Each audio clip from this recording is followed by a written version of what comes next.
saying yes to new opportunities, trying new things. I really believe we make our own luck in the world. And the way we make our own luck is by saying yes and trying things, because I've always believed, what's the worst that can happen? You know, if you don't ask, you won't know. But if you ask and they say no, well, at least you asked, you tried. But I really believe you got to try new things and be open to that. So you have a passion for fitness and the desire to start your own business. But launching a massively successful fitness business is extremely complex. The systems, operations, hiring, firing, coaching, sales, and marketing are critical to success. Where do you even start? This show will give you the answers. Here is Bedros Keuilian and Bryce Henson, your hosts of the Fitness Franchise Podcast, a show dedicated to helping fitness entrepreneurs launch and grow successful gyms. Welcome back, my friend, to another incredible episode. And before I tee up today's guest, I want to give you a friendly reminder to give us a like and subscribe on YouTube and write us an awesome review on iTunes. That way we can keep producing this content for you for free. So now today's guest is a dear friend of mine who's also named to the esteemed Canada's Top 100 Most Powerful Women list. She was also a top 3 finalist in the Canadian Women Entrepreneur Awards. She's the CEO of JAM, which is voted or has been voted one of the greatest places to work in all of Canada. And today, Kristi is going to teach you how to connect people and help your company unlock profit through play. My friend, Miss Kristi Herold, welcome to the show. Thanks so much for having me, Bryce. I'm really excited to be here. Totally. And this is third time is the charm with the technology and all that, but we did it and here we are. So I'm super excited. Yeah, absolutely. Cool. Well, we got a lot to talk about. Most importantly, your massive success with JAM and culture and, the art of play. We're going to get into that. But before we do, want to give our audience the backstory of you. So fire away. Sure. I grew up in a really entrepreneurial family. My dad's an entrepreneur and both my brothers are entrepreneurs. And we talked a lot about running businesses growing up at the dinner table. That was a focal point. And I started running my first business, as a young kid, 15, wherever I could push a lawnmower to. I started a lawn cutting service. I didn't have a driver's license yet, but started that little business, did it for a few years. And then in university, I went to university for business. But the first year, I didn't do very well academically. I went to a good school and needed good grades to get in. But after I got there, the Dean of Commerce in the first year was like, I can see you're on the rowing team and you're on the ski team, but it's really impacting your grades. You better pick one or the other next year. And I said, yeah, you're right. I'll just do skiing next year and I'll quit the rowing team. But I walked out of his office laughing to myself because what he didn't realize was I was running 2 businesses while I was in university as well. I was running a College Pro Painters franchise, a student painting franchise. And I was also running a business selling custom clothing, custom baseball hats and sweatshirts to clubs and teams on campus. And so that's why my grades were very poor. I did very well financially running businesses through university, but I didn't do very well academically. My grades never improved. Anyway, and then after university, I moved to Toronto, and I was a small town girl. I was from Sudbury, about 4 hours north of Toronto. And I didn't know a lot of people, and I was trying to figure out what do I want to do that will combine, my passion for business. I love sports. How am I going to run my own business? And I had felt a need personally, and so it was the classic entrepreneur. I felt this need to meet people, to connect with people. And I was struggling to do that because I was looking at joining some soccer leagues, but everything I looked at were competitive women's soccer leagues, not like out of my league for sure. And so I thought, hey, I'd heard about a sport and social club in San Francisco. And I thought maybe that's something I could try here in Toronto. And so decided to start that. And that was in 1996. And, fast forward 25 years, and we've grown to be one of the largest adult recreational sport league providers in the world. So, it was all started around that family dinner table, the entrepreneurial discussions we had. We had to work for what we wanted in life as well. Like my dad and mom, we had to pay our way through university. We had to work for everything. So I think that mindset really was ingrained within me from early days, and that's sort of where I came from. Hope that helps. Totally. No, that's awesome. I want to unpack that a little bit. And for our audience, how we were introduced, actually, you mentioned your experience with College Pro Painters. My gut is that you worked with your brother Cameron on that. Is that fair to say? Actually, no, he's 5 years older than me. I did follow his footsteps. He was a College Pro franchisee for 3 years before when I was in high school, and I didn't work for him. I was running my lawn cutting business at the time. Then my other brother, who's in between us, he also became a College Pro franchisee. And Cameron did it for 3 years. Todd did it for one summer. And then I decided I wanted to do it because I'd seen both my brothers doing it. And I thought I could do that. So that's what inspired me to do it, was just following their lead for sure. Totally. Well, and the reason I point this out is it's definitely an entrepreneur family that you have, and really, really interesting to say the least. Talk to the audience, because many of entrepreneurs. I mean, you have a few purebred entrepreneurs that start from a young age, like the lemonade stands. To your point, having a couple businesses in college, but I would say that's more the exception than the norm. Talk about that a little bit. Your experience, like having multiple things going on in college and university. What were your probably biggest learning lessons, and also challenges through that experience? Great questions. Well, I think it was an interesting time growing up in our family, because my parents could definitely afford to send us to university. They could afford to pay our way, but they opted not to. They felt that we would learn more by having to do it ourselves, and we would appreciate it more by having to pay for things ourselves. And I'm really glad they did. They always said to us, if you're short money, don't worry, we'll loan it to you, but eventually you're going to pay us back. So I really appreciated that they taught us that way. I never felt like I was going to hit rock bottom, because I knew I had them as a safety net to borrow from. But it also made me really want to work hard in my summers to get ahead of the game. I didn't want to go into debt to them that deeply. And so, running those businesses in university, it was I remember that very first university class, Intro to Biz, with a prof asked us, how many people here are planning to run their own business one day? And I put my hand up, and it was a class of 200. And I looked around and nobody else had their hands up. And I was like, what? Wait a second. Why are you guys here? Like, don't you all? And they were all there because they wanted to get jobs at big banks, or they wanted to go into investment banking, or they wanted to, be working at a, Procter & Gamble, it was a totally different mindset. They were there to study business. I thought that's where you go to learn how to run businesses. And I realized quickly that that wasn't the case. And so when I did do the College Pro Painters franchise, it was incredibly powerful learning and training. And I've had the pleasure of getting to know the founder of College Pro, Greg Clark, over the years. And I've expressed to him multiple times that my training and learning that I got from running a College Pro Painters franchise was hands down the best business degree for an entrepreneur, that I ever could have gotten. And I did graduate and I got my commerce degree, but I think I learned more socially from my university experience. And I learned a lot more about business from running that franchise for 3 years. It was incredible learning and training. And what would you say was, sorry to interject, what would you say was probably the biggest skill sets? My first thought is the ability to connect with people and, develop your interpersonal communication, and also hand in hand from a sales perspective is usually like a skill that every single entrepreneur has to learn. What were some of the skills that you learned that you took with you, into your later career? College Pro had an incredible training. They had all these modules for training their franchisees, which I found amazing. In hindsight, at the time, it felt like a lot of work. In hindsight, I look back at, they taught me HR skills, how to recruit, hire, and train, how to recruit, interview, hire, and train painters.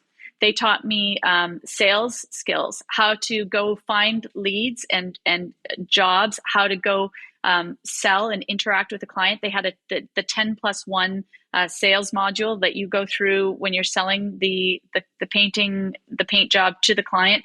There was literally 10+1 steps, and the +1 was ask for the job. If you don't ask for the job, odds are you won't get the job. So it's finding that smooth, subtle way to ask for the job. I remember saying, so can I go ahead and book you in for the week of July 17th, as opposed to, so can I have the job? You know, it was just that kind of learning. And then it was also, we also learned about production and how to manage organizing your time, organizing your, the managing to produce over $100,000 worth of, and this is 25 years ago, but producing over $100,000 or probably over 100 paint jobs every summer with a crew of 10 painters, there's a lot of logistics that go into that, to making that all happen, and how to treat your painters, the building culture with your painters. I learned that the hard way. I'll tell you, I had half my painters quit on me halfway through my first summer. And I realized it was because I was acting like a dictator. It was like, this is the way it's going to be done, and you're doing it my way.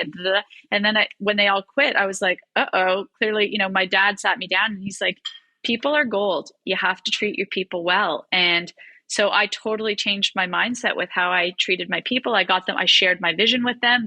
These are my goals. I started to gamify and incent them with their own sort of created goals for, worked with them to have goals, and gamified it, and had leaderboards. And, I would bring them cold drinks and popsicles to the job site. And from that point on, halfway through that first summer to the next 2 summers after that, I had the same crew of painters the whole time. They didn't quit because I treated them way differently than I did. I learned quickly from how I had done it. So there were some incredible lessons learned. The training, and all of those lessons, because I'm still in the service industry now, they were all very applicable lessons that I've through running a service-based business in my university days.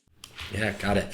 That's incredible experience. And, it's probably a bigger conversation, which we won't go into today, but it just shows to me the big, faults in the education system in terms of, what it really prepares you, and the fact that you had that experience like throughout your university where you still managed to graduate, but you got invaluable business experience is just incredible. What would you say? Because again, I would say the average person listening to this show or audience or just entrepreneur in general didn't have that experience at such a young age. So, there's someone out there that's probably listening that's like, all right, I didn't have that experience. Maybe I went to college, I got a job, I went through traditional path, but I do want to open my own business at some point. I want to be an entrepreneur. What would your best advice be in order to gain that skill, gain, the people, the people skills, the sales skills, the training skills, the following up skills? Curious if you have any recommendations there. I think that finding mentors is, reach out to your network and ask around, get someone to speak to someone else about how do you do your hiring? Tell me about your interview process. We do group interviews in the interest of trying to see a lot of people as a quickly. We'll have 10 people come to a group interview. We narrow down to 3 very quickly in that group interview, and it's all assessing for culture and fit initially. Are they going to be a great addition to the culture? Are they going to be a good blend in? We're not looking for the same, but we want people who will fit with the culture. And then from there, we go into deeper second interviews. We always do homework, etc. So it's like, I have a very unique way. We have a unique way of running our onboarding, HR, recruiting, training, hiring, training. So ask other people for how they do it. And same, sales, production, client interactions, like whatever it is whatever business someone's looking to go in, there are other people who've done it before. So don't be afraid to ask and learn from others. And often a lot of people, I really believe you get what you give in this world. So a lot of people out there are willing to give back to help up and coming entrepreneurs grow their businesses. Totally. Incredible advice. All right. So now shifting gears, you had that, foundation as you got into your later adulthood or early adulthood, later teenage years. You come out of university. I really want to now fast forward to Jam and all the exciting stuff that you're doing here. Before we get there, is there any other big entrepreneur experience you had that you want to touch on and maybe provide some, insights or lessons on before we, get to the main event? No, I think it was mainly like the idea of when I first started. It was initially called the Sport and Social Club, and it's since been rebranded. We rebranded to Jam that just this past year, actually. So when I first started the adult sports league business, I remember it was 1996. The internet wasn't really a thing yet. Nobody had email addresses. There were no websites. So it was talk about bootstrapping. I did it all I just went through my address book of friends, and I called everyone and said, I'm going to start these sports leagues. Do you like the idea? If you like the idea, think of it as like intramurals for people who aren't in university anymore. If you like the idea, can you give me names of other people who might like the idea? So I had my friends faxing me their address books. And then I had friends of friends, people I didn't know, faxing me their address books.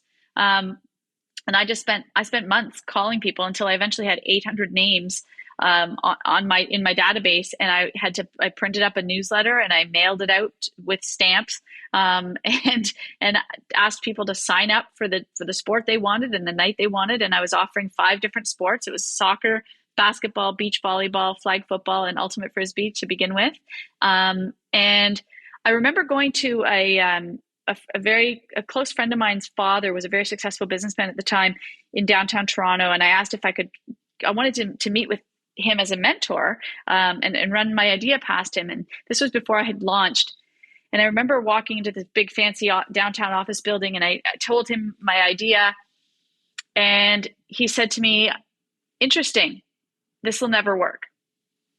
And that was pretty deflating.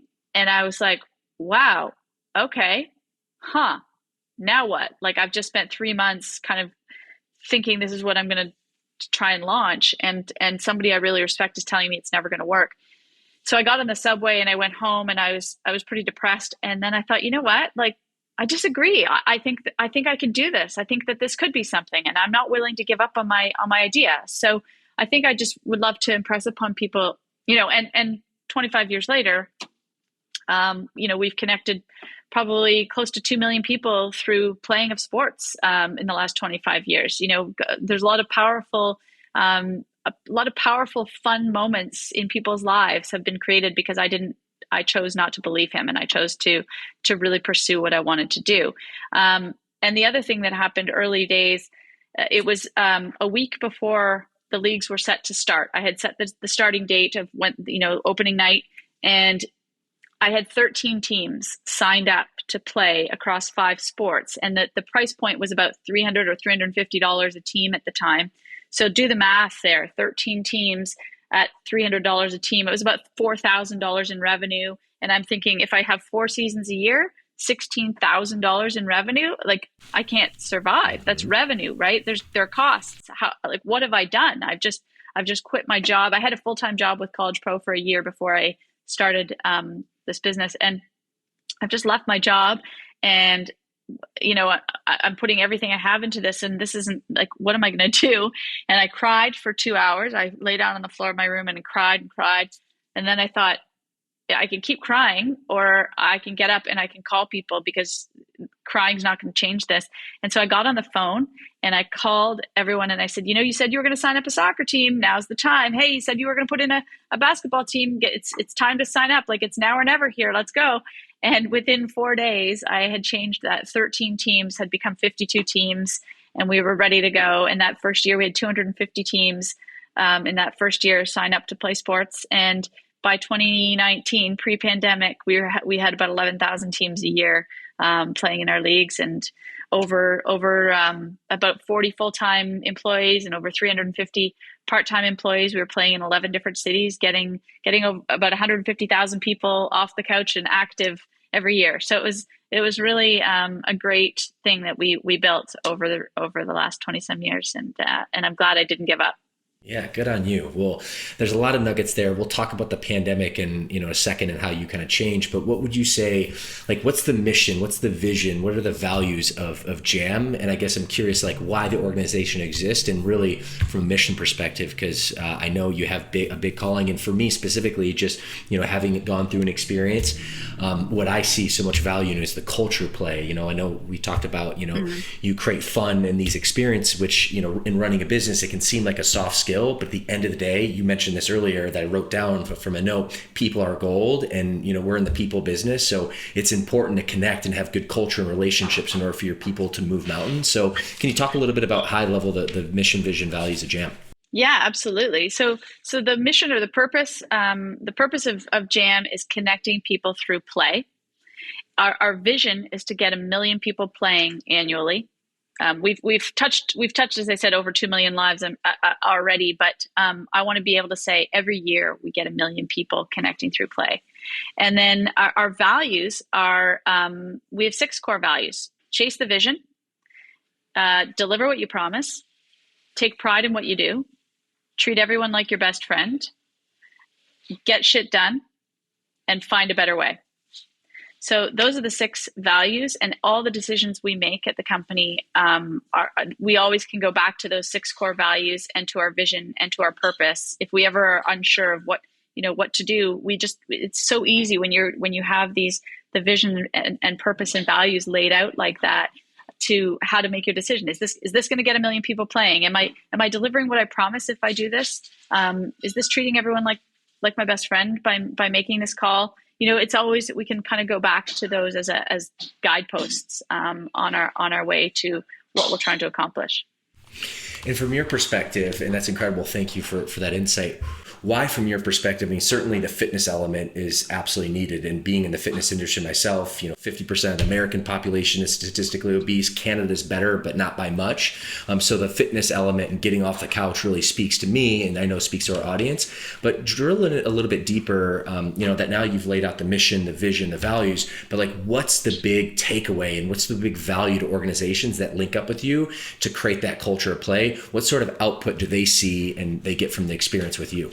Oh, great question. So yeah, I mean, I'm a big believer like you that movement is medicine. I really do believe that.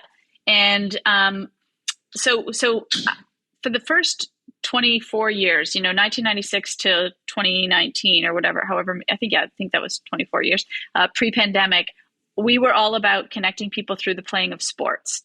And the powerful moments that happen around when people connect through playing of sports, there's a physical health benefit and there's huge mental health benefits. The Mayo Clinic has done studies showing that obviously exercise is critical to everyone, as you would believe, and I know but they've also done studies to show that actually when you can make some of your exercise, if you can incorporate play with your exercise. So if you can play basketball or play soccer or a game of tennis, when you incorporate that social aspect to your exercise, it can add 5 to 10 years to your life, according to Mayo Clinic studies. So I would encourage people, it's obviously if there's only broccoli in the fridge and it's not organic broccoli, you should still eat the broccoli. It's good for you. But if you can get organic, go for it. It's going to make it that much better. So go to the gym and get your strength workout in, or run on the treadmill. But if a couple times a week you can get a game of soccer in or play some tennis, it's actually going to bring up, it's going to add years to your life by doing so. It's that much better. There's a lot of power in the social connection that happens when we play. And so pre-pandemic, it was all about adult sports. When the pandemic hit, we've had some pretty harsh lockdowns in Canada. Now we run sports leagues in pre-pandemic. We were in 11 different cities in Canada and Michigan. Through the course of the pandemic, Michigan's actually stayed playing a lot more than our Canadian cities did. We've had, I think in the last 22 months, we've had 16 months of non-operation, lockdowns for our sports leagues where they didn't let people play. And it's been pretty soul crushing. And when the pandemic first hit in March of 2020, I was on the verge of a couple of new acquisitions that would have gotten us into 7 new cities in Canada and the US. That would have doubled the size of our organization almost overnight.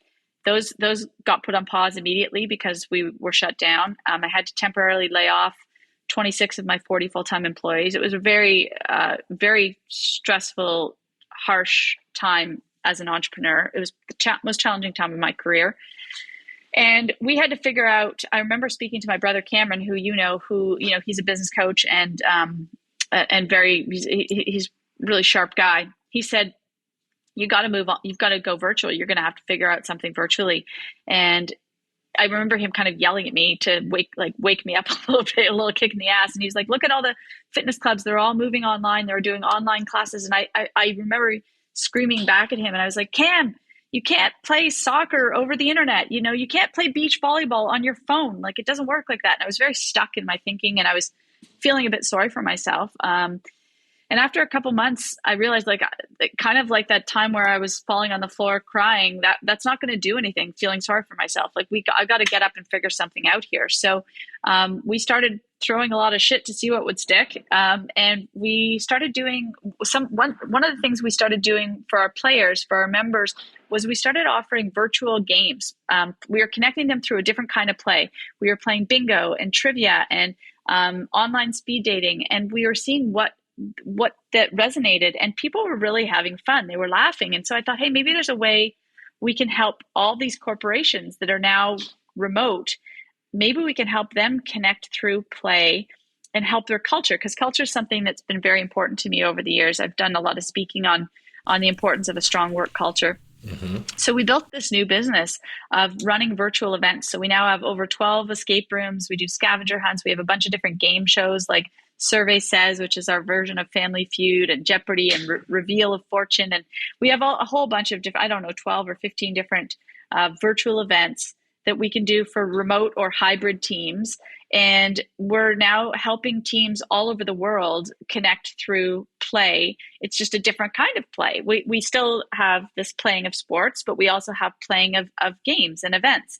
And so I'm now writing a book about the title, the working title is It Pays to Play. And what that means is, when you invest a little bit of time, it actually doesn't have to be super costly, and it doesn't have to be very time consuming. But if you do once a month, you have a lunch and laugh with your team where everyone jumps on a virtual event, and you do an escape room, or you do a game show, and you have some laughs together, or you sign up, if you're all in the same city, you sign up your team to go out and play in a kickball league or a beach volleyball team. You connect through play, or maybe you organize once a month, everyone bring in their instrument, and at lunchtime, we're going to just have a playful jam session of music. It doesn't have to be, it can be different all the time, but a little time to play together. What that does is it breaks down barriers between people. It gets people to know each other at a more personal level. When you laugh with someone and you engage with them on a friendly level, you get to know them better personally. So then you're happier in the workplace, because all of a sudden you have friends at work. You're happier going to work, even if you're working remotely, you feel more comfortable connecting with someone who you got to know on a more personal level. You're more apt to want to work harder, not let them down. You're going to want to help them because they're your friend. So you're now more engaged with what you're doing in the office. You're more loyal to the company. You're happier with what you're doing. So you're gonna create happier customers because you're happier. There's just all sorts of payoffs. And it actually doesn't need to be very expensive, and it doesn't need to be very time consuming. It's just having a bit of focus on a little bit of time to play. Play is powerful. Totally. And our team went through an event that you guys put together, and we're talking about how we can incorporate this more. And it was just a really fun experience. And to your point, like the better the culture is, the better the relationships are, that carries over to the work output. And we've seen it. And that's why I have a lot of respect and, see a lot of value in your mission. So kind of before I ask you about where your company's going, as you kind of, shared, just the challenges of COVID and how you had to pivot, you explain, what you did. What would you say would be one or two big business learning lessons that you learned through that experience that our audience can really apply to their pursuit? I think that the biggest learning from the pandemic was say yes to trying anything, because you just don't know what's going to work. By the way, we tried a lot of other shit that didn't stick. So, there was that attitude of like, let's just try anything and see what's going to work. And, by trying these virtual events, which initially seemed, I think some of my team were like, what, you want us to sell bingo to companies? And I said, yeah, that's exactly what I want you to try and do, because we're in survival mode. We have to try everything here.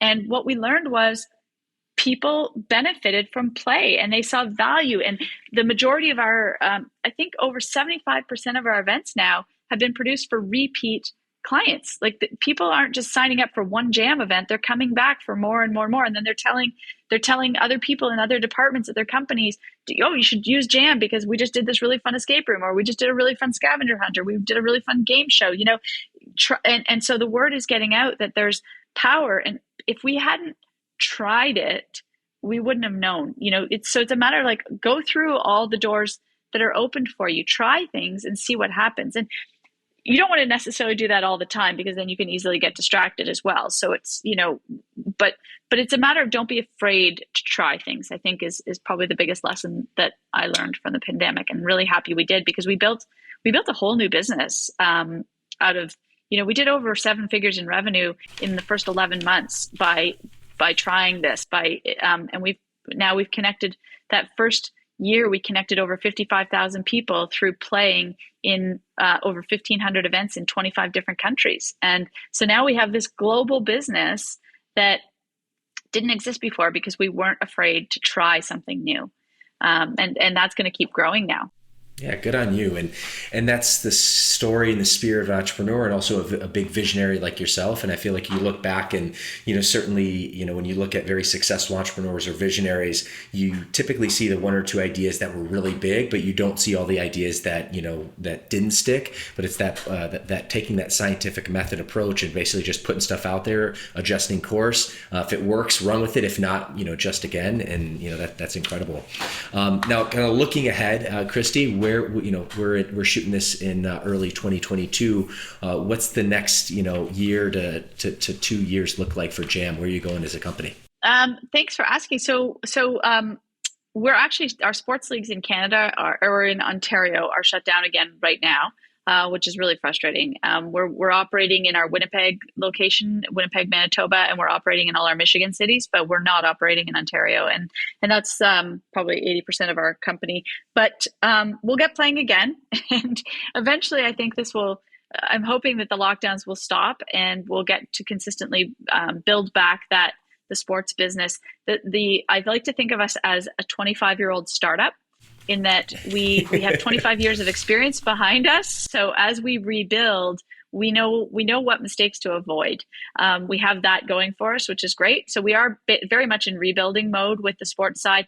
And we have this new startup, this new corporate B2B events business that I'm excited about, because it's got the opportunity to be more than just virtual. Although there are so many companies that have multi-city offices, right? Like you've got an office in LA and an office in Toronto and an office in London. Well, without anyone having to get on an airplane, we can connect people for a laugh, for a lunch and laugh, or a happy hour event, and have some laughs and get to without very minimal cost. So I'm excited about the potential for the virtual events business to grow.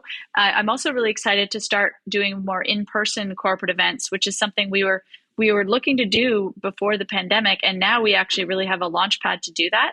I'm looking to launch my book this year, which will be exciting, to help us sort of really, I think, get that message across of how important it is to connect people through play and how it can really help culture in doing so. So there's a few different acquisitions in the works as well. We're looking to grow our sports into some new cities and grow that events side of the business, and also do some corporate sports. So we want to blend kind of the two, where now we've got these corporate clients that we're running events for. We can also be running weekly sports leagues for them, where they have people all in one city and they're not necessarily seeing each other at the office. We can be helping them get out and connecting playfully and in a fun, healthy way by playing some dodgeball or kickball or beach volleyball, whatever it is. So lots of good, fun ideas in the works. Heck yeah. Well, I'm excited for you and excited to see the company grow.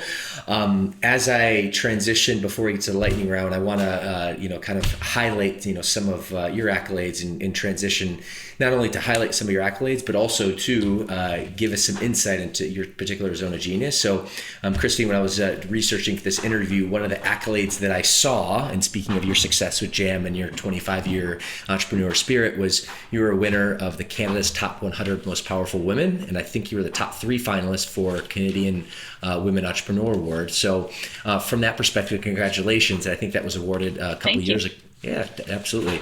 In 2022, how did you achieve that? And really, what's your zone of genius from a business and entrepreneur perspective?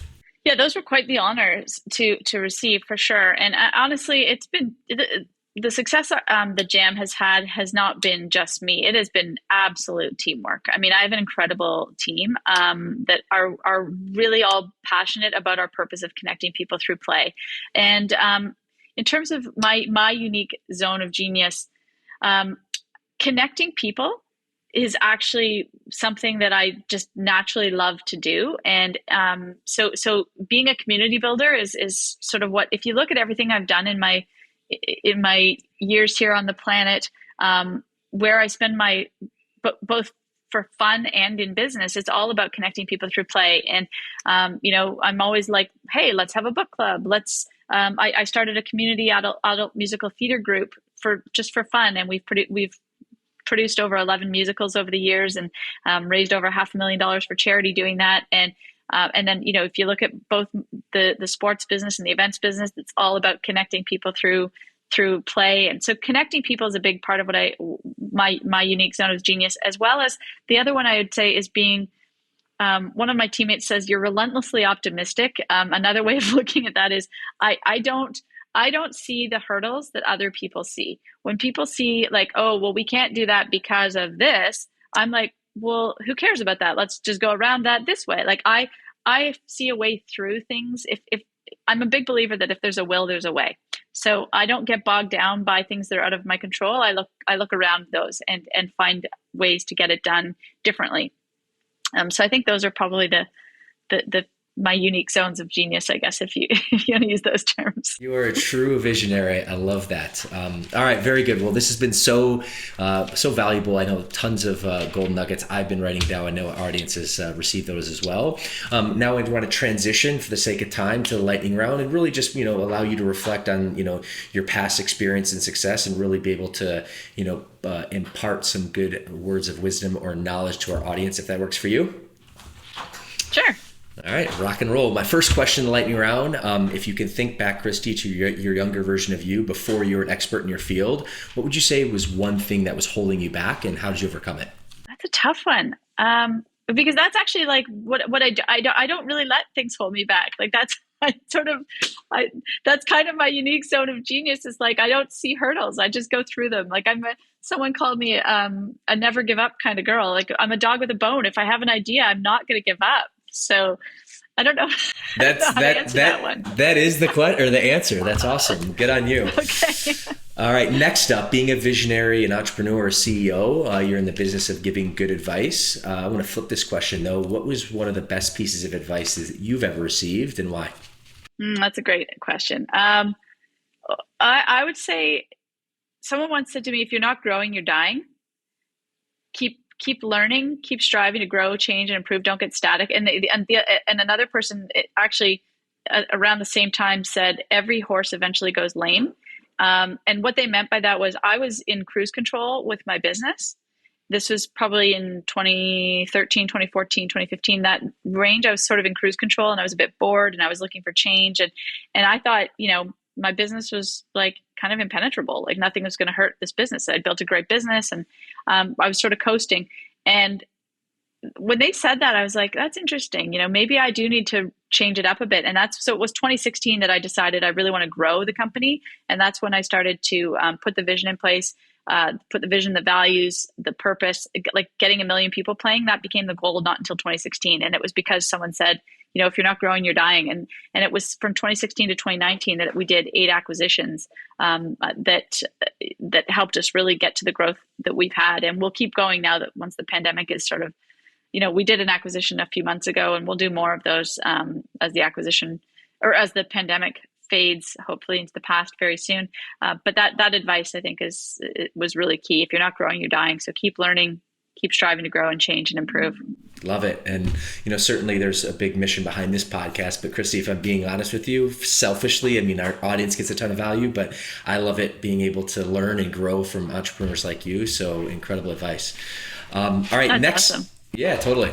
Next up, to have the success that you've had, certainly habits, I know, come into play. What would you say is a habit or two you've picked up over the years that's been really beneficial and instrumental to your success?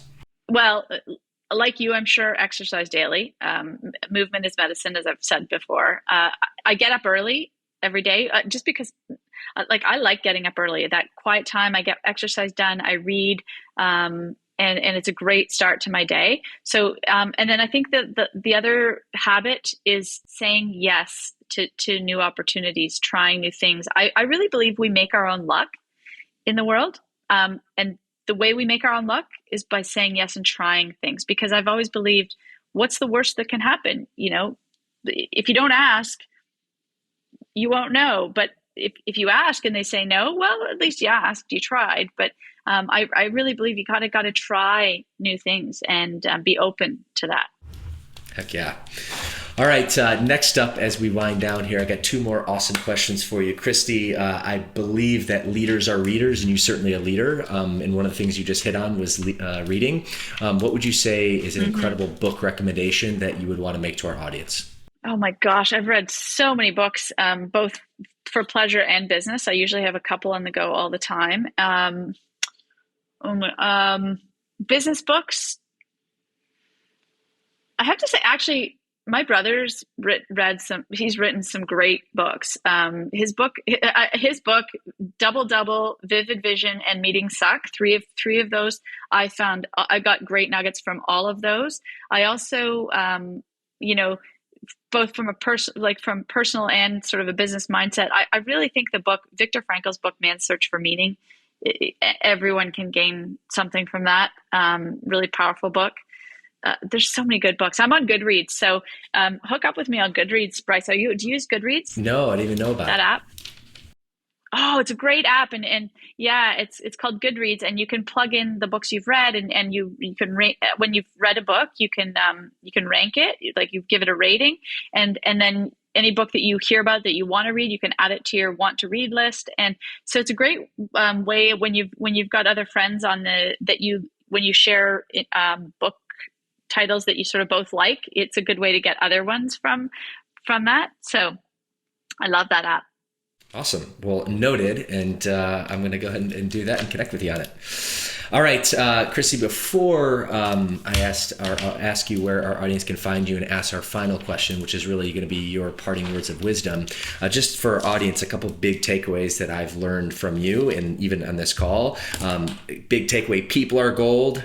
Movement is medicine, and you make your own luck, I think are just big takeaways that I wanted to stop and really highlight. That all said, from your perspective, what would you say is one parting piece of wisdom that you want to impart on our audience before we wrap today? Thank you for asking. I will say, remember the George Bernard Shaw quote, which is, "We do not stop playing because we grow old. We grow old because we stop playing." So my words of wisdom would be, never stop playing. Find ways to play every day, whether that's a board game with your kids, play tennis with a friend, go do a yoga class and playfully try a new posture, play with your corporate team, grab a game of ping pong in the office, or sign up for a sports team where there are adult recreational sports leagues all over North America. And this isn't just I'm not but it's a powerful play. Making a little time for play in both personal and work life will help keep you young and provide incredible energy.